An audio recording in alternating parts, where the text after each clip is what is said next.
Hello guys, and welcome to another episode of Barbells Banter podcast. I'm your host, Carl Sully. Today I am joined by a holistic nutritionist, okay, and a food alchemist, okay, very creative, and we're going to get into that. Barbara Carafocas. And Barbara, how are you in sunny Cyprus, I believe? Well, not so sunny right now, is it? Very well, thank you, but not so sunny. It's raining cats and dogs outside at the moment. We were discussing before we officially got going here that I had the pleasure to visit Cyprus once in 2018 to get married, because my wife wanted a beach holiday no matter what. We originally landed on Cyprus, and it looked stunning, and we thought, well, hey, Ayia Napa's just round the corner, so that's the joint hen and stag do combined. What a night that was! Everyone's sweating in the evening. But you're up in the mountains, aren't you? Sort of inland, so it's a bit more bit colder up there. I'm in Nicosia, so it's one of the only divided capitals in the world, cities. Is that between Greece and Turkey? Is that what you mean by the divide, or? Yes. So Cyprus is divided.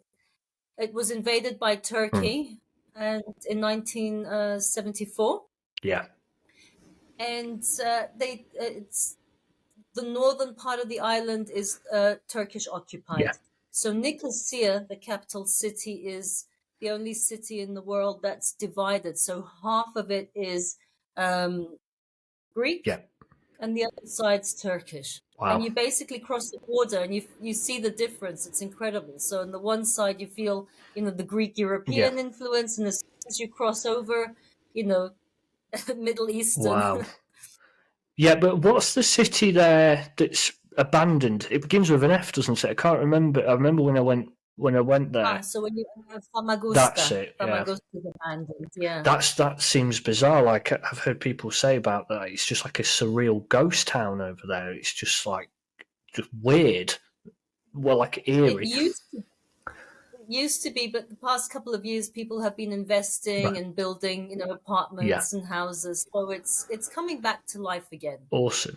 Well, like I said to you before we started this, the reason why I don't go back too frequently is because for those of you who are listening on audio now, I'm quite a pasty guy, if you're following me. I don't do too well in too hot weather. And when I got married, it was the middle of July. My wife's choice, and the hottest day, of course, was the wedding day, and it was 45 degrees. Now, as a white Irish British guy, I was sweating. But as I said to Barbara before we started, I didn't notice because, well, it's the happiest day of my life, right? I'm focused on my wife and my wife to be only. But my guests, oh boy, they like to remind me of the decision that we made as they're dripping. In this heat. But what a beautiful island it actually is, and we've always said about going back. And I said, well, a good thing to do. We've been married for 4 years now. No, 5. So what we thought would be a good idea is we will go back to the place, but this time just myself and my wife, and revisit. But this time we'll do it from a different perspective. And I might go a bit earlier in the year as well. I might go, say, May. I would say definitely April and May are beautiful months because we get a little bit of spring, so weather is perfect. You've got beautiful flowers. It's definitely avoid coming to Cyprus July and August. They're the worst months. I wish someone had told me that before I booked it, but I don't regret a thing. It was stunning.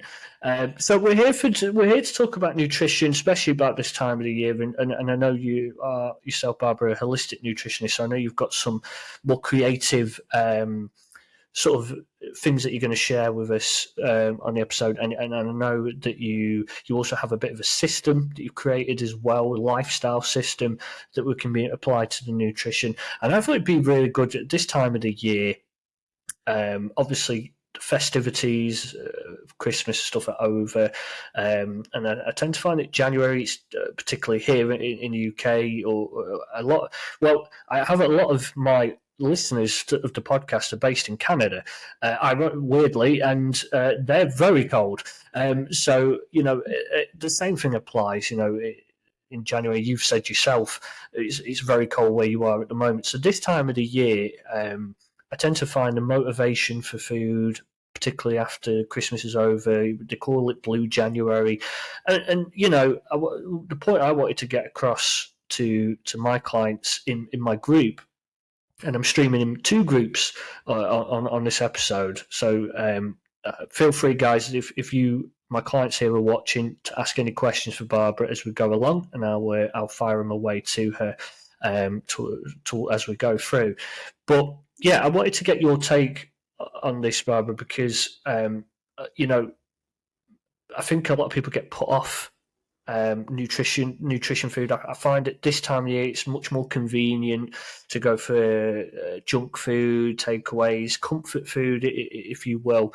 And I know we're going to talk about how we can change that a little bit, and we don't have to go and go and spend loads of money on healthy groceries. Actually, a lot of it's probably in your kitchen. You just need to get creative with it, so talk a little bit about yourself and how this started for you and to get to where you are now. So it started over 15 years ago. I went to a Tony Robbins seminar, Unleash the Power Within. Amazing.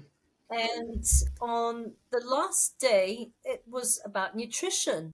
And I just found it so fascinating. I came back to Cyprus, and I was just reading books on nutrition and just more books and more books. And I thought, well, since you're so interested, I think you should change direction and become a nutritionist. Because my first degree was in business and finance, and I was miserable doing that, to be honest. Yeah. So that's how it all started. But looking back, I think even in my mid-20s, I was interested in nutrition, because I was my first book was Fit for Life back then, Yeah. So it's been a lifelong interest, I think. Yeah. Yeah. And then over the years, experimenting with different diets and lifestyle, I created my own lifestyle system. Like you've got a system, whether you're cleaning the house or whether you go to work and you've got a system that you've got to do A, B, C, D. The same thing with keeping your health. Yeah. So there's some steps to do that I follow every day. And before we get into that system, which we're going to get into, Bob, because I'm excited to hear about it, because I tend to find that I was the same. Like before I was into fitness for a long time, but before I actually pursued it, before I made that turning point to go, right, this is what I want to do. This is the career I want. I want to help people here. But the nutrition thing was always kind of there, because I was, by trade before that, I worked in kitchens. I was a chef, not chef, but I worked my way up, and eventually I did run my own kitchens and stuff. But what I tend to find is it worked well. It tied in with the fitness, because whilst I'm there cooking, I learned a lot about nutrition before I even took official nutrition exams and became a nutritionist myself. And I tend to find that I know it sounds a bit corny, but did you feel, because I know that's what it was for me, did you feel like there was almost a calling for it when you were making that decision? Did you feel like something's needed here, and I need to be the one to fill that void? Like I need to be the one who can help. There's not absolutely absolutely because around that time I had also started reading the books Conversations with God. Okay. And that got me thinking, and I thought, you know what, I was looking for a course. I'd like to be able to combine body, mind, and spirit, or soul, or Yeah. all three, because we are tripart beings. And I think even if you're an atheist and you don't believe in God, there you still have to factor that in as it could be passion, Yeah. zest of life.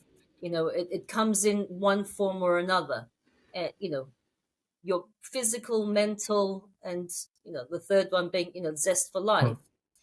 Yeah, there's definitely a spiritual element to us, isn't there? I mean, we are, yes, we are walking in this physical, skin and bone, and this physical entity.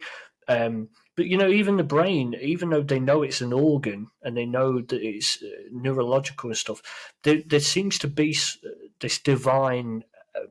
Almost profound thing that we can't explain. It's called the hard question in science. The one thing that scientists can't answer is what consciousness is. Like, they can't understand it, and why we're so different to the other creatures on the planet. And I think that's where you're almost, whether, like you said, whether you're an atheist or whatever your belief system is, you almost can't deny there's something there that we can't measure it, and people refer to it as spirit or super conscience, whatever it is. I think for centuries or millennia, different different cultures from around the world have all represented something.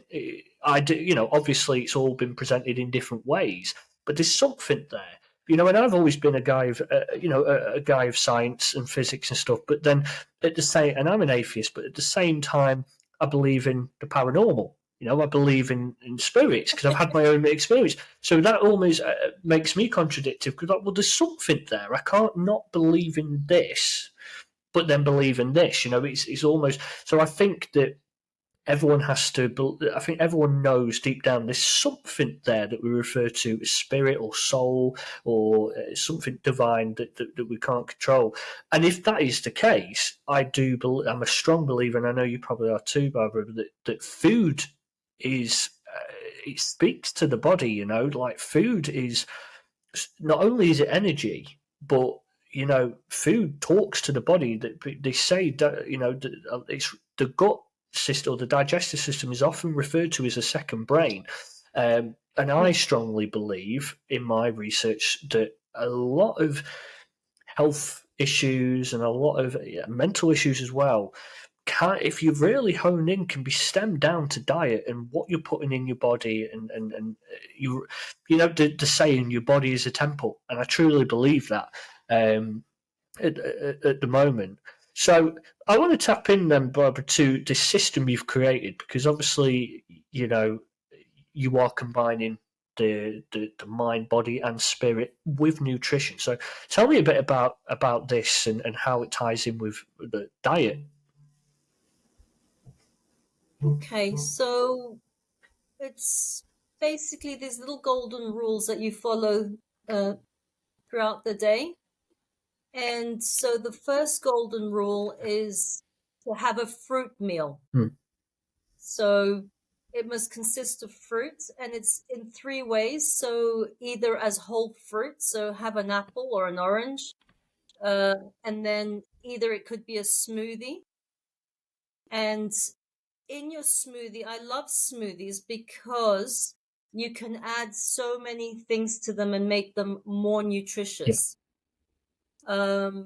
So you could add in hemp seeds, which are high in omega-3, 6, and 9. You could add in some chia seeds. You could add in, green algae like spirulina or chlorella. You could add in medicinal mushrooms like reishi or cordyceps, bee pollen, aloe vera, and that would increase its nutritional value. And then the third way is just to chop up, a little fruit salad. So it could be apples and berries, it could be some peaches and pomegranate seeds, and just do a little combination and have that. The thing with fruit that I would add is maybe a little sprinkling of nuts or seeds, because that would slow the absorption of the blood sugar, because you'd like to keep your blood sugar stable and not create any spikes. So add a tablespoon of yogurt or some nuts and seeds. I like adding some peanut butter or any nut butter. And one of my favorites, which I'm not sure if you're familiar with, it's very Mediterranean. I add sesame paste. It's Okay. called tahini. I think I so. I've love heard that, yeah. very, very high in calcium and vitamin E and all sorts of goodies in there. So that's the first one. Then the second golden rule is to have a salad meal a day. So one of your meals, make it a salad with a topping. Now, when it's cold and you don't want a cold salad, I would always say, well, turn it into a soup or a stir fry or a curry. So all those vegetables, you can change the texture and the temperature depending on the season. And it's always best to eat seasonally. It's what your body needs. So if it's 45 degrees and it's hot, you might not even want a salad. You might just want to snack on some watermelon just to hydrate, or have a lovely salad. But the colder it gets, you want warmer, oilier foods, which is okay. Then we go on to rule number 3, which is herbs. I love herbs, and one of the ways I incorporate herbs into my life are as teas. Right. And I'll just show you a thermos here that I have. Okay. And in that, I put a mix of herbs depending on how I'm feeling. So I might put some, rosemary, rose geranium. I've got rooibos. I've got moringa, ginger, lemon, all sorts. And I make a mix, add hot water to it, and I drink that throughout the day, well, throughout the morning. Another way to incorporate herbs is as essential oils. So after your shower, you could massage and rub them onto your body. Again, you've got to see your needs. That's where it becomes customized. So depending on what's going on in your life, you choose the appropriate herbs and for you. The next one is whole food supplements that I add into my life. Yeah. And that is, it could be chlorella, spirulina, as I mentioned before, some medicinal mushrooms, reishi, cordyceps, chaga, bee pollen, aloe vera. There's so many out there. Ashwagandha. Yeah, I've heard of ashwagandha quite a lot over the last sort of year or two. I prefer whole food supplements rather to any synthetic supplements, but I don't take those out completely. Again, there might be someone who's very, very stressed, leads a very stressful lifestyle, and they need that extra boost of B vitamins, for example, a B complex. But again, it's choosing the quality. There are very synthetic companies out there. I call it like a supermarket grade supplement. And then there's some Rolls Royce, which, there are some incredible companies which make, excellent quality supplements. So again, choose your supplements wisely. Then we've got exercise, that we add in exercise into our life. And you don't have to become a gym rat. Yeah. You can just add walking. Walk for half an hour a day. It's as simple as that. Or you could, if you do want to train for a marathon or triathlon, depending on you. But whatever you do, I think it's got to be consistent and sustainable for your life. I agree. I mean, walking, I'm a massive, massive fan of pushing walking. A lot of these guys watching in my groups right now, they'll know that the first thing I've got them to do is to walk, and nothing too extraordinary. And even in this weather, I appreciate that people don't want to, but even at home or walking around, but people come to like my programs and you instantly think, right, let's get stuck in, do loads of exercises and burpees and squats. I'm like, whoa, guys, exercise or your daily activity. Walking will be your best friend.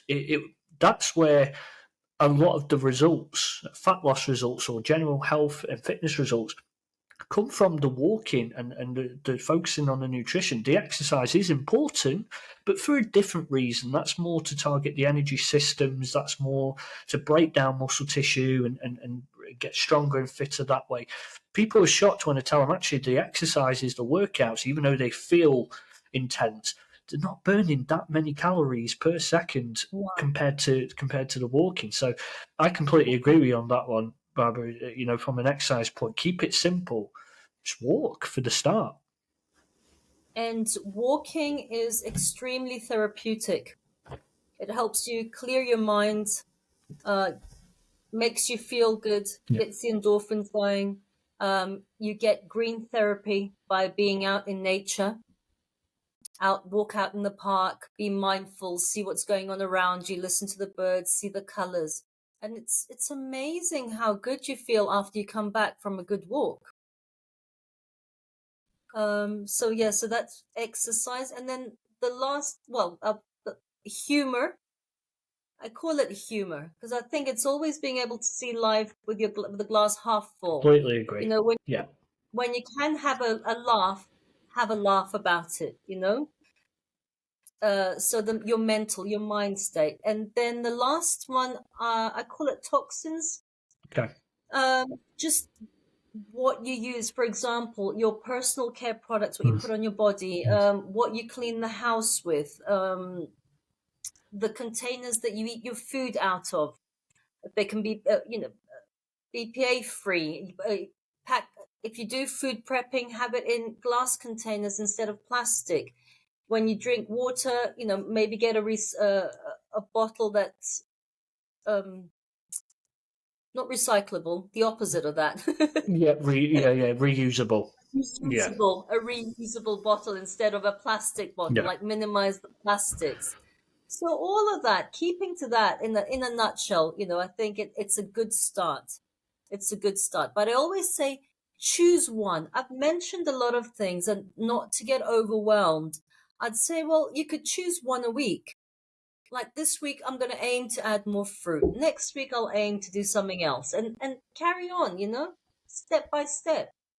Yeah, and I mean, that's exactly how on my 6-week challenge right now, that's running right now, we're on week 3 as we record this. And, I started off 1 week, just as you said, steps, keep it simple, yes, we're going to look at the calories and the diet side, but I tell them, a lot of people will come to me straight away because this is how people are conditioned. It's this all or nothing approach. And I never find that works for humans. I just don't think we're designed that way. And a lot of time people will sign up for my programs and they'll be like, right. And I get it all the time. Every time before I do it at the start of a group, they'll go, right, I'm going food shopping over the weekend. What shall I have? And I'm like, whoa, slow down. Just do your normal food shop. And they're like, what? I'm like, look, we're not children. We're adults. We know what food is not great, and we know what food we should be eating more of. So I'm not going to talk to you like you're at school. We know this stuff. We don't need to pretend that we don't. So I just say to people, look, you know what you should probably stock up on a bit more of, and you know what you should probably stock on less of. But apart from that, get the food you enjoy, because I think like you tied in humor as one of your systems. Well, for me, you've got to enjoy the process. You've got to find some joy in the situation or humor, because if not, you're going to fail at the first hurdle before you've even got that far. So I'll say that to them, and I go, look, we'll look at your calories. That's the first thing, because because I said this just on my live stream the other day. A lot of people are worried about the wrong things right now, and we're talking about artificial sweetener and stuff, and people coming to me with questions about aspartame and stuff. And no, it's not great. But what I say to people is try not to distract yourself too much. The thing that's harming your health more now is that you're overeating too many calories. And then you mentioned toxins before. When your body's carrying too much of these calories, that's going to cause more health problems first before we start worrying too much. Now, of course, then when we start talking about health conditions and organs and stuff, absolutely, different types of diets, manipulating your macronutrients and your minerals and taking supplements, absolutely. But I tend to, it's all about saying, guys, slow down. You said before about one thing at a time, which I'm a big advocate of. let's just take things back to basics, and then we'll start adding a bit more. And I start with that, a bit similar to your system, but it's a bit more exercise related as well because I'm a personal trainer. But it's like, okay, let's walk. Then week 2, we still walk, but then I've added protein. Okay, let's try and get a bit more protein, feel a bit more fuller. Let's try and go for whole foods, which I know you said before we start turning into supplements and stuff. And then week 3, just today, I've added a third one. The most effective yet simple, I want you to drink more water. Hydrate yourself, okay? Hydrate. And straight away I had questions come through. Oh, I struggle with water. Can I add like some cordial, sparkling water? Yeah. It's about hydrating yourself, and I think that already this particular group collectively, and there's about 30 of them in this group, collectively they've dropped nearly 7 stone. And all they did was those simple things. We've not done anything different, Barbara. It's literally, and people are a bit amazed because particularly in the UK and media and social media, it's almost sold to you that you need to follow this certain diet or rule. And you talked a bit about sort of the Mediterranean diet, and I know that's obviously based whereabouts you are. That's quite popular. And I'm a fan of the Mediterranean diet, and the main reason is because you mentioned seeds and nuts and oils, healthy fats, mono and polyunsaturated fats, and not enough people, particularly in the UK, are having that kind of diet. And the main reason is because unfortunately we have these diet companies, certain ones, Slimming World, Weight Watchers, they try and avoid you away from them. They say, no, they're bad. Don't eat them. Eat as much carbohydrates as you want, but don't eat. And I'm like, and I have an uphill battle to try and get that out of people's heads. Go, no, you can enjoy these healthy fats. In fact, you should. And I said the exact same thing you said before, which is that fats will release, they use oxygen to burn calories. They're slower absorbing. So when we're talking about snacking, exactly what you said, Barbara, snack on these chia seeds, snack on these, pomegranate seeds, things from or fruit, because yes, you are getting the carbohydrate, but the fats are up. But I think it's to do with this idea that fat and fats, people don't distinguish the two difference. Don't distinguish the two. Yeah. With like there's, for example, when you buy baked goods like cakes, cookies, there's hydrogenated fats in there, which are really bad for your heart and they're carcinogenic. But you've got the healthy fats as well that come from avocados, like eating, or even coconut, almonds, walnuts, which seeds. Here in Cyprus we eat tahini a lot. It's made up of sesame seeds. Incredible health benefits, which are actually the opposite. They're great for your heart. Yeah. But I've tried to explain this to people. It almost goes through people's, like, I can see it going over the head. And I'm trying to talk about HDL, LDL, like high density lipoprotein. I'm like, no, you don't understand. Like fat, good. Why do you think you have like cholesterol drinks? Because good cholesterol is actually helping your heart to get rid of the bad cholesterol. So it's almost a bit like penicillin in a way. Like you need some of the fat. I know it's different, but you need some. It's the way I describe it to help people see. Like you need some fat to help the body get rid of the fat that's actually clogging up your arteries, causing problems with your heart and your organs. And following certain diet companies that are telling you that avocado is bad. Avocado is literally the greatest superfood in the world. It's a healthy fat. It's a protein. It's a carbohydrate. It's amazing texture. Yes, it's higher in calories, and I think that's what people are scared of all. But guess what? So is a bar of chocolate. So is a cheesecake. It's like there is a difference. But unfortunately, and I don't know if you agree, Barbara, but in supermarkets, we have the traffic light system, and I hate the traffic light system because what they do is they put fats first, on the back of a food product, and it'll be red if it's high in fat. So of course, cheesecake, or something like that, is going to be red, right? Because it's high in trans-saturated fat or hydrogenated fat, like you say. But then a piece of salmon is also red on fat, which which is high in monounsaturated fat. So the problem is it's confusing people because they're just thinking it's not helping the problem. They're like, best avoid that. That says high in fat. So if you can hear my dog barking in the background. So Yeah, don't worry about it.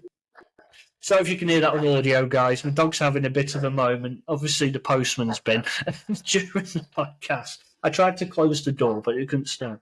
So, yeah, I completely agree. But I'm taking over a bit here, Bob. So, let's get into people saying, okay, these are the stuff. So trying to keep things cheap then, what would you recommend to someone now who's listening to this thinking, okay, I'm hearing you, I want to get started on this. What's your advice on sort of a budget to get started with trying to slowly introduce this stuff into their diet?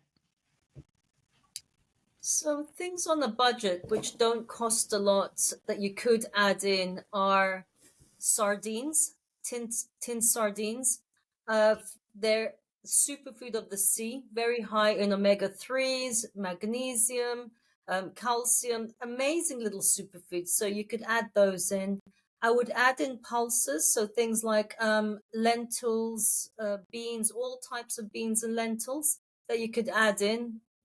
They don't cost a lot either. And then I don't know about some frozen vegetables, so things like green beans, which are easy to cook. You could add in, vegetables and fruit. Here in Cyprus, we've got amazing farmers markets, so I don't know what it's like, where your listeners are, but we're very, very lucky here. So add those in. You don't need to get any complicated superfoods and things from the health food shops that, would up your budget unless you did want to. Things like frozen berries. There was actually a study where they compared fresh and frozen berries, and frozen berries had higher antioxidants than the fresh ones. So that's a question I get asked quite a bit as well. So why is that? If I just pause you there, Barbara, why? What is the reason behind that? Because I tend to include. I know you mentioned smoothies earlier on, and I tend to like to when I've had protein shakes in the smoothies, I tend to like to add frozen blueberries. But why is that? One of the reasons is they pick them and they freeze them straight away, whereas if they're fresh, you don't know how long they've been sitting in the supermarket, for how long, and they're losing their value, their nutrient value. So that's one of the reasons that they're well preserved. Yeah, that makes sense, definitely. Yeah. Herbs don't cost a lot to add in some herbal teas. A lot of herbs are immune boosting, then they're antimicrobial, anti-inflammatory, antifungal, anti-everything. So, that's an easy way to add, to boost your diet as well. There's some combinations which are great.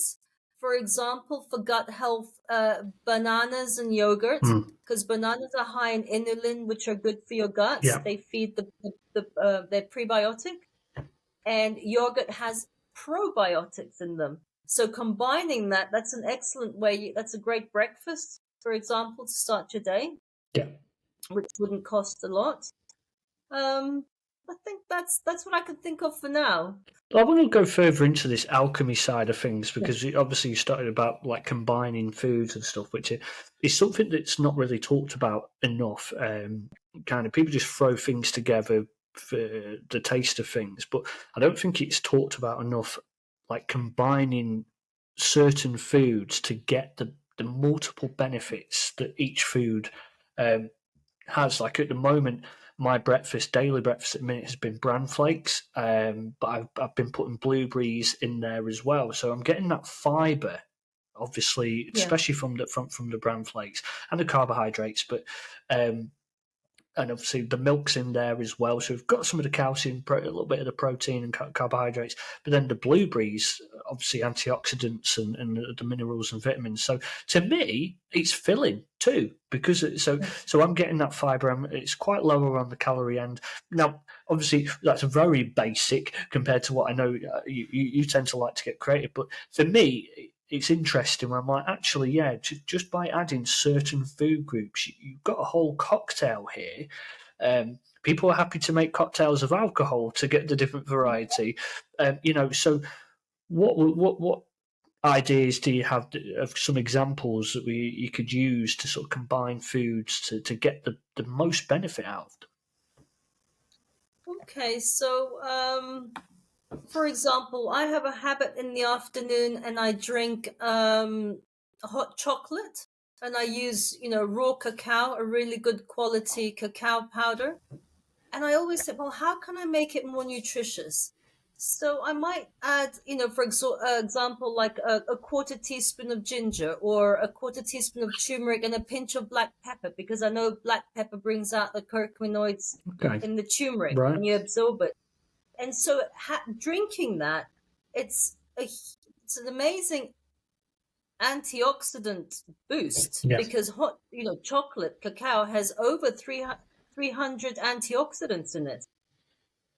So just the synergy of that. Then, for example, there's broccoli and tomatoes combined. Wow. Now, Okay. they found in the lab that it actually the combination actually reduced prostate tumors in rats that were fed broccoli and tomatoes together, that the tumors were reduced rather than being fed broccoli alone or tomatoes alone. So, you've got that too. Another one is olive oil and vegetables. Okay. So the oil helps you absorb, for example, vitamin K, carotenoids, in the vegetables, Yeah. rather than if they were eaten without the oil. You've got apples and cranberries, where you've got quercetin, other polyphenols. You've got, so for example, green tea and lemon. So that's also a great combination, which helps increase the absorption of catechins and things in the green tea. What else we've got? We've got garlic and fish, Right. which is amazing, because you've got the omega-3s in the fish, and you've got selenium Okay. as well. So that helps. Rosemary and meat. Rosemary is an amazing herb that when you combine it and you add it to your meat, when you cook your meat, it sort of neutralizes any carcinogenic compounds that are created during the cooking process. Yep. So just add a little bit of rosemary to your meat. Chicken and carrots is a good combination, because you've got zinc, and again, the carotenoids, and zinc helps the absorption of the other. There's so many. Another one of my favorites is raspberry and chocolate. So raspberry chocolate. And raspberry and chocolate really taste nice together. I remember we had a fondue set, and my wife said this. She was like, and blueberries and chocolate as well. But I love raspberries. I grew my own raspberries once. I say once because I only grew 5. I was proud of those 5, by the way. But it never came back the year after. I obviously didn't tend to my and my mother-in-law has grown strawberries. She grows a lot of her own stuff. But back to the chocolate, and we were having this fondue set, and she was like, "Try it with raspberry." I'm like, "Oh no, fruit and chocolate together like that? I don't think that works." It was not only was it beneficial for the reasons you just said, but it tasted very nice. I was like, "Whoa, I'm having raspberries and chocolate." Like again, that was the combination of the taste there was very bizarre. I'm surprised it's not caught on a bit more than it has actually. Raspberry chocolate. You could find there's quite a few brands that actually mix. You could buy a good dark chocolate with raspberries in it, so it's easy for us. Yeah. Turmeric and black pepper, very important. So if you add turmeric into a dish, for example, let's say I'm going to cook a lentil stew. So I'll add in as many different, vegetables that I can, but I'll do 2 things to a stew. I'll add in turmeric, and if you add turmeric, you've always got to add in a pinch of black pepper, because the piperine in the pepper helps the absorption of the curcumin. and it's increased by incredible amounts, so definitely add that.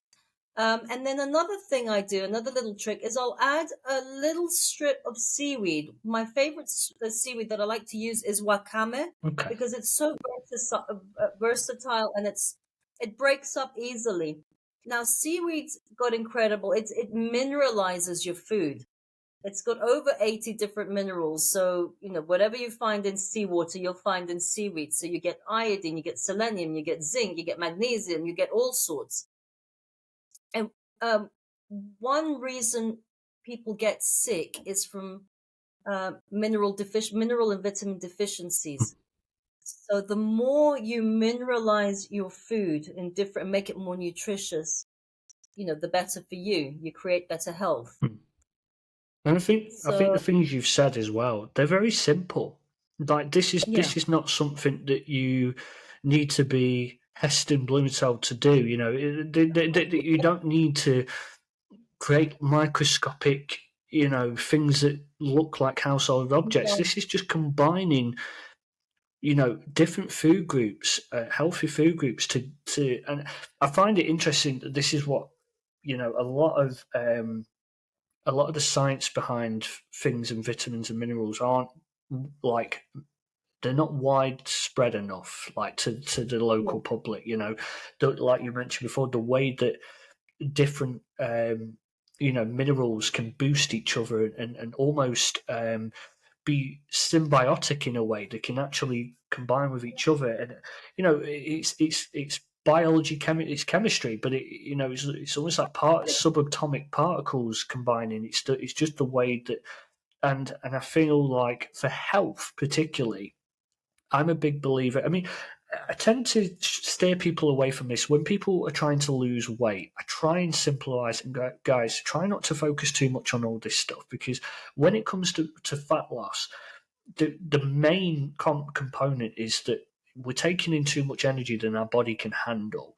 But of course, naturally, if we start adopting these healthier foods and these more whole foods that fill us up, we're naturally going to be in a calorie deficit, because we're filling our body with good stuff, nutrition. Our body's happy and we feel more energized. Therefore, we walk more, we burn more calories. It's a great cycle to be in. But when we're talking about health, and I've looked into this personally myself, Barbara, and I was quite surprised at this, obviously, and I've qualified in nutrition as well, and so I was a bit shocked at this. But when I saw my neurologist last, and I'm on pharmaceutical medication for it, which I have to be, but I did say to my neurologist at the end, and I said, okay, great, upping my medication and whatnot, but what about lifestyle? Is there something I should be doing to help with natural anticonvulsants? And he just went, no. And I'm thinking, that's not true. I'm thinking, I know that naturally a ketogenic diet is going to help with that. I know there's been studies on creatine, which are found in red meat, that helps with that. Things that you've mentioned with turmeric and stuff, and I'm thinking, why is that not promoted enough? This holistic approach, because medicinal mushrooms are very important too. Yeah, and I've one thing that's very popular. One thing I've just started taking, Barbara, which is a brand called Real. They were on Dragon's Den, actually, which I know you might know about, particularly if you follow Tony Robbins' work and stuff, the entrepreneurship of it. But these guys came on, and I remember watching the episode, and they were trying to promote this healthy powder. And it's all completely organic. It's processed. Everything's in there that you need. And you can mix it with water, and it doesn't taste great. But sometimes I like that, Barbara, because a lot of the time if you get a powder and it tastes really good, like Huel, it's usually had stuff added to it to make it taste nice. You keep buying it. Whereas this Real, it's expensive, but it tastes like chemical. It tastes like nothing. But I like that, because that tells me that they've not added a load of nonsense to it. It is what it says on the tin. But the reason why I'm saying that, so I've got the powder, I'll grab it in a moment, but I have lean greens, so it's a way to get all the vitamins and minerals from the greens, and because I'm quite good with fruit, my wife and I have got really good so far this year with eating our fruit and getting the fibre in the fruit. But greens, it's hard because we all work different shifts, so we don't cook enough separate meals that can get loads of broccoli. We had some tender stem broccoli recently, and so by having the greens, I'm having that in a drink, and I mix it with pineapple juice, and I tend to get it from that way. But the reason I was getting into that is because their biggest seller is mushroom coffee. And that's what they actually said. They were like, what's your flagship, your front runner? And they were like, funny enough, it's the mushroom coffee. Now, I haven't ordered any because I think I'm struggling to get my head round it. But I have heard about like bulletproof coffee and I've heard about these different types. Because technically coffee is kind of moldy anyway. That's kind of through the process, and people don't realise when they're drinking coffee, it's kind of mold. But obviously it's been processed. So mushroom. I didn't know that. But yeah, a lot of the process you can buy demold coffee, which is very expensive. But mushroom, basically fungi. So you're kind of on that path anyway. But you mentioned like cordyceps and stuff, like people brewing that and drinking it. I'm hearing more of now, whether it was quite taboo just a few years ago. But I think in this post-COVID world, people are definitely looking more towards how to naturally boost our immune systems, and they're sort of turning towards looking at their diet and going, what am I missing here? You mentioned zinc before and minerals and metals, and people aren't getting that because they're eating junk food or convenient food that's removed or completely stripped all that stuff. But yeah, I wanted to just add to that about the mushroom coffee because that was their biggest seller of this real company. Do you think the benefit to adding mushrooms to the coffee is that because of what you mentioned before, like the natural, is it the fungi in it? There are. For example, there's cordyceps is especially great for athletes because it helps to open the lungs and breathe better, so improve the lung performance. You've got, for example, chaga mushroom, which is good for the immune system. You've got reishi, which is known as the mushroom of immortality, which is an all-good all-rounder. You've got lion's mane, which is brilliant for memory, brain health. So that's another great one. So combining them with coffee, I guess you get the benefits, focus, clarity that the coffee gives you, the caffeine gives you, in addition with the health benefits of the mushroom. There's another company that I buy some of my supplements from when it comes to mushrooms, and it's called, they're called Four Sigmatic. Okay. I think they're a Finnish company. Brilliant stuff. I mean, they've got a one that's called Chill Cacao, and that's got some reishi with, chocolate and a little bit of ginger. It's a really nice formulations. Yeah. I would. No, Yeah, I Karen. was just going to say, when it comes to diet, I was just trying to. Kept on going round and round in my head at the moment. It's just, I think people have to step away from thinking that it's a diet, and find pleasure in creating healthy foods. That healthy eating doesn't have to be boring. It actually can be very nice, and it doesn't have to be, you don't have to spend hours in the kitchen. Yeah. In half an hour, you can create a really, a healthy, nutritious meal. Well, I think, like you said before, just for example, combining raspberry and chocolate, particularly dark chocolate with higher cacao ratio than sugar and milk chocolate. But that's a way. A lot of people say to me about sweet cravings, right? And is I'm like, well, things like that you mentioned before, mixing raspberries and dark chocolate, you'll get that sweet satisfaction that you're craving. But you're making something, I know you said your motto is how to make things more nutritious. So that can even be taking something that's not that healthy that we consider, like chocolate, for example, that people can still enjoy, but just making it a little better than what you were going to have it. And just these little mini changes. But if you add it up and do what you said before, just add one thing at a time, before you know it, you're massively improving your health and your nutrition, but you've only made these small little tweaks. Yeah, You could, you've got sweet cravings. Another one of my favorites is avocado chocolate mousse. So if you've got some really ripe avocados, you add some cocoa powder to it, a little bit of maple syrup, Maple mash syrup. it all up, Yeah. a little bit of plant milk or water, and you've got a healthy chocolate mousse, which is good for you rather than something that you'd buy which is bad for you. I, as soon as you said maple syrup, I started to salivate. I love maple syrup, but it's so expensive to buy here. Or honey. Oh, honey. We've got really good honey here in Cyprus. Yeah, we've got so one of my clients at my gym. She has her own bees, and she produces her own hedgerow honey. Obviously, we've got like Manuka honey and stuff as well. Big honey guy. And a lot of people are like, well, it's sweet like sugar. Yeah, but what would you rather have? Natural sweetness like honey, which how it's been made, what it's doing for the bees, and that it's got some other benefits to it, or sugar. It's a no-brainer for me. And maple syrup, I love it, but unfortunately it costs an absolute fortune over here. It's like £10 for a tiny bit like that. But it's one of the reasons I want to go to Canada, of all places, is just to buy tons of it. Yeah, although I won't be able to bring it all back. I'll just eat it all while I'm over there.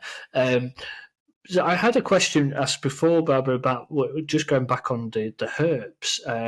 Someone asked about, what about if it's ready made in a bag, like a tea bag of bagged herbs? Is that okay, or even powdered herbs, or does it have to be natural? Does it have to be fresh herbs, or can it just be like powdered if you've got a bag of herbs? Yeah, it can be in a tea bag. It can be in a tea bag. For example, one of my favorite brands that I buy in the tea bag are Organic India. Okay. They've got great formulations. So you can buy chamomile in a bag. Just be careful though that it's not that plastic type of tea bag. Yeah. I've seen now, and I think, oh my goodness, why on earth did they? Yeah, it's almost counterintuitive, isn't it? Yeah. Counterintuitive, yeah. Another question was asked for advice, actually, specifically on non-alcoholic liver disease, and what your advice would be. So it's a client here who has non-alcoholic based liver disease and kidney disease. So this person did have cancer, and has a kidney and liver disease as a result of this that they still can fighting with.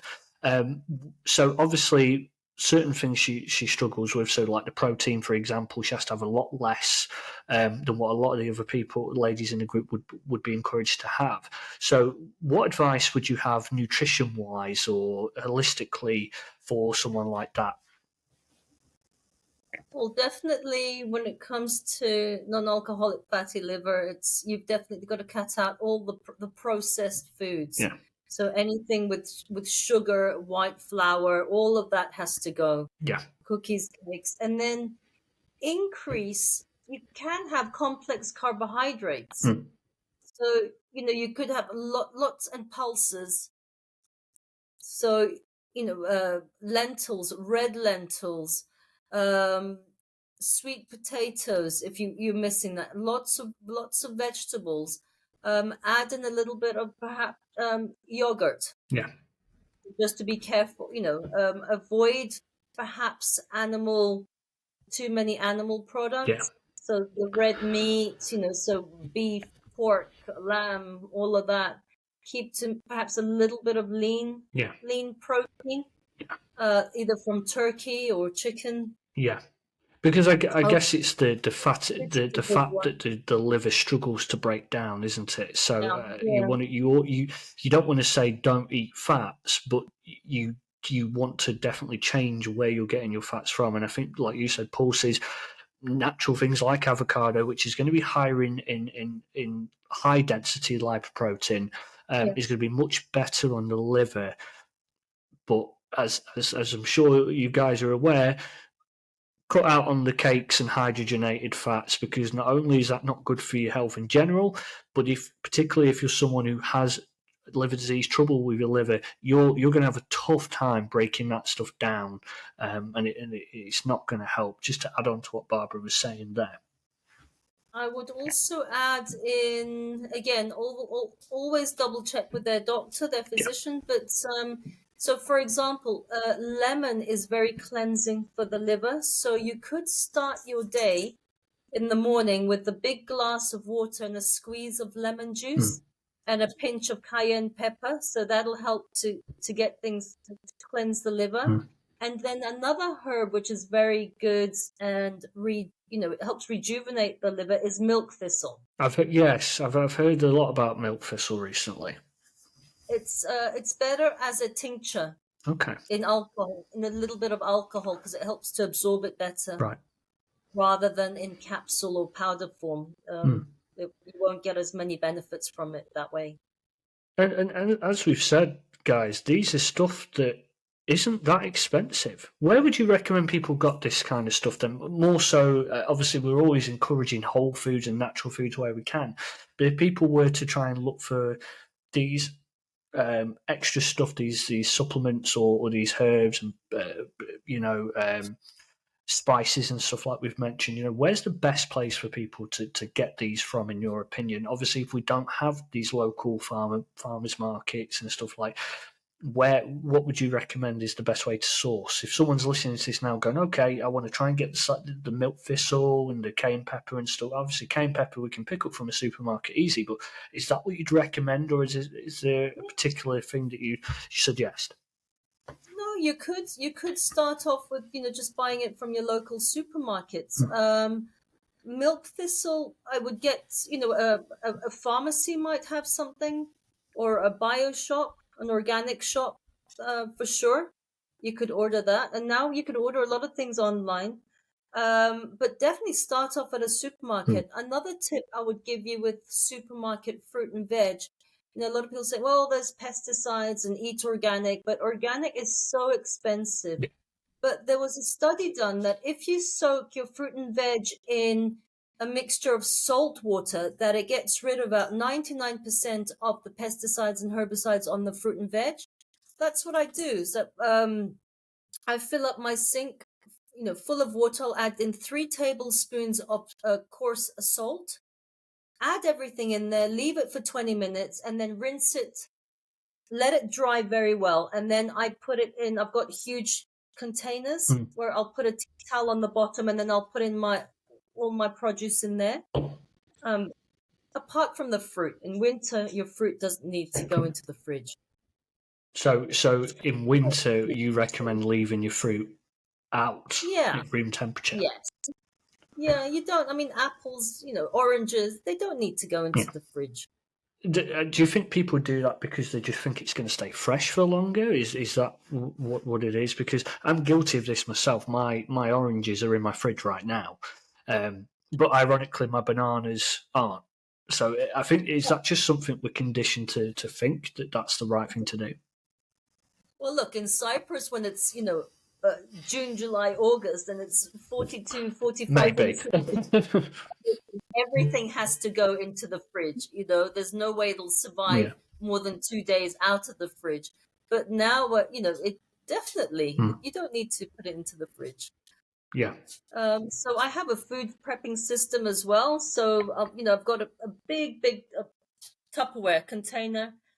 Put a tea towel in the bottom, and I'll add in all my freshly washed, lettuce, rocker, coriander, line it all. So when it comes time to cut a salad, it's all freshly washed, chop it up, and it's ready in minutes. Yeah. Awesome. Barbara, where can people go and check you out after listening to this and go and find out a little bit more about your systems, go and check out your podcast? Where's the best place for people to go and find you now? To go find out a little bit more, because I know you're doing some coaching as well. So where can people go, the best place for people to go and check out a little bit more about you and your work?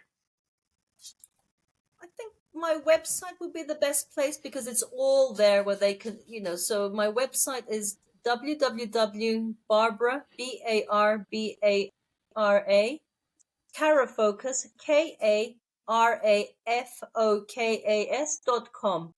And all my links are there, whether it's to Instagram or my coaching programs or, wherever it may be, you'll find it on my website. And if you're listening to this on podcast, I will attach the website, Barbara's website, in the description of the show notes. You can go and click on that now or after you've finished listening to this. For you guys watching live stream, I'll attach it to this video after, so you can go check that out and go and follow, give Barbara a follow and just check out a little bit more of her work. Barbara, thank you very much for coming on today. It was very enlightening, actually. And like you said, simple stuff. We've not reinvented the wheel here today. This is just normal things that we can do just with a simple, I know you said about not using the word diet. I mean, I tend to like the word diet is just meaning a current eating pattern that you're following. But unfortunately, the word diet has been used more of a short term, which is where so I don't like the word diet either, but that's because it's been misused. It's been changed from a diet is something, it's adopting an eating habit. That's what a diet is. But unfortunately, diet has become synonymous with rules. Following this rule. Don't eat.